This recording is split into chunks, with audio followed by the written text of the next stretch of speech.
જય સ્વામિનારાયણ. તારીખ 17/5/2024 વૈશાખ સુદ નોમ શુક્રવાર હરિજયંતિ. દાદા ખાચરના ફોઈ સોમબાઈ ગઢપુરમાં જ રહેતા. તેમની પાસે ઘણા રૂપિયા હતા, પણ એમની પ્રકૃતિ લોભી. તે ક્યાંય રૂપિયા વાપરવાનો જીવ જ ન ચાલે. કદી દાન ધર્માદો પણ ન કરે. રોજ દાદા ખાચરના ઘેર રસોડેથી જમી લે, એટલે પોતાને જમવાનો પણ ખર્ચ નહીં. આ વાતની શ્રીહરિને ખબર થઈ. પોતાના ભક્તના સ્વભાવગત દોષને ટાળવા શ્રીહરિ પોતે બહુ જ ચીવટ રાખતા. પ્રભુએ નક્કી કર્યું કે સોમબાઈનો લોભ છોડાવવો પડશે, નહીં તો જન્મારો બગડશે. એટલે એક દિવસ સોમબાને ઘેર જઈ પહોંચ્યા. શ્રીજી મહારાજના પધારવાથી સોમબા તો રાજીના રેડ થઈ ગયા. સાંગામાચી ઢાળી ઉપર રેશમી રજાઈ પાથરી, તેના ઉપર મહારાજને બેસાડ્યા. મહારાજે સોમબાના ખબર અંતર પૂછ્યા કે સોમબા ફૂઈ કેમ છે? શરીરે તો સારું રહે છે ને? હા મહારાજ, તમારી દયા છે. ધીરે રહીને મહારાજે બરોબર સોમબાને વાતનો રંગ ચડાવી હળવેકથી કહ્યું કે અરે હા સોમબા, તમને હું એક વાત કહેવા આવ્યો હતો, એ તો ભૂલી જવાય છે. શું મહારાજ? સોમબા, આપણે અન્નકૂટનો સમયો કરવો છે, પણ પૈસાની સગવડ નથી રહી, એટલે અમે મૂંઝાયા છીએ. હા મહારાજ, પૈસા વિના કાંઈ સમયો થોડો થાય. સોમબા ફઈ, એ તમારું કહેવું સાચું જ છે.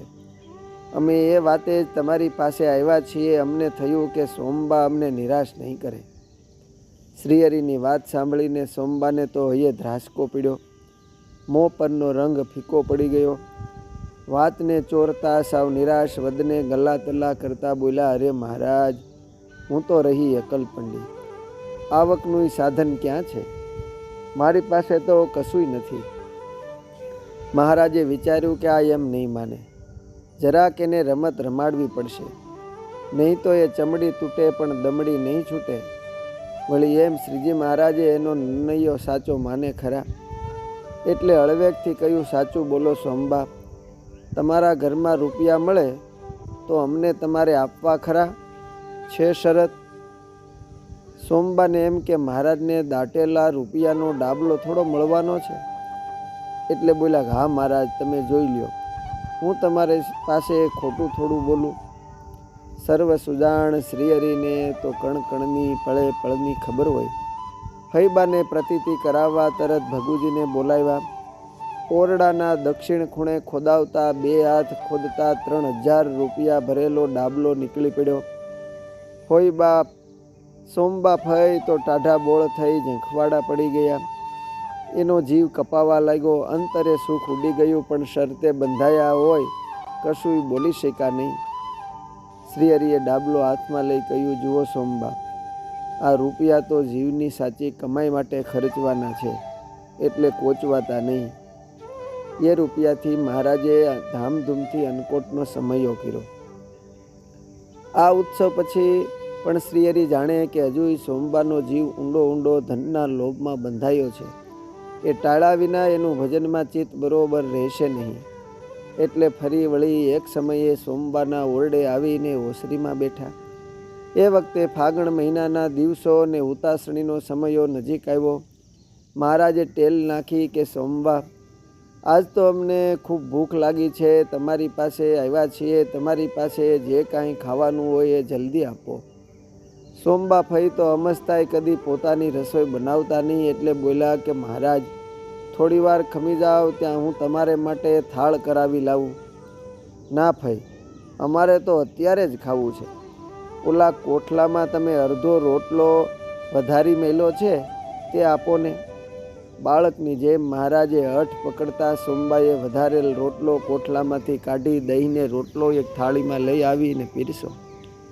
મહારાજને જમતા દેખી સોમબાને થયું કે હમણાં મહારાજ બધો રોટલો જમી જશે. એટલે બટકું ભાંગતા જ મનની ધીરજ ખૂટતા પ્રસાદી સારું સોમબા બોલ્યા, જોજો મહારાજ, બધું ખાઈ ન જતા અમારે માટે પ્રસાદી વધારજો. મહારાજે અડધા રોટલાના સરખા 2 ભાગ કરી 1/4 રોટલો પ્રસાદીનો વધાર્યો અને 1 ટુકડો પોતે જમતા જમતા મૂળ વાત માંડી કે સોમબા, આ ઉતાસનીનો દિવસ હવે નજીક આવ્યો.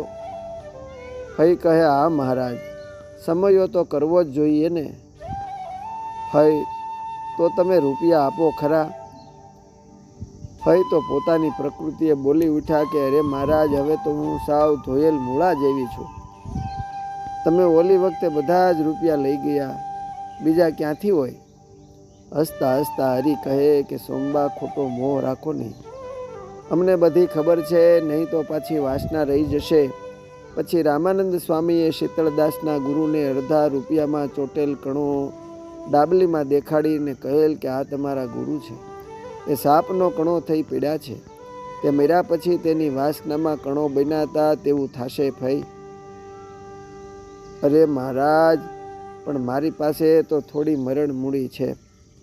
થોડુંક મન છૂટતા સોમબાઈએ કહ્યું, મરણ મૂડી તમારે શા માટે રાખવી પડે છે?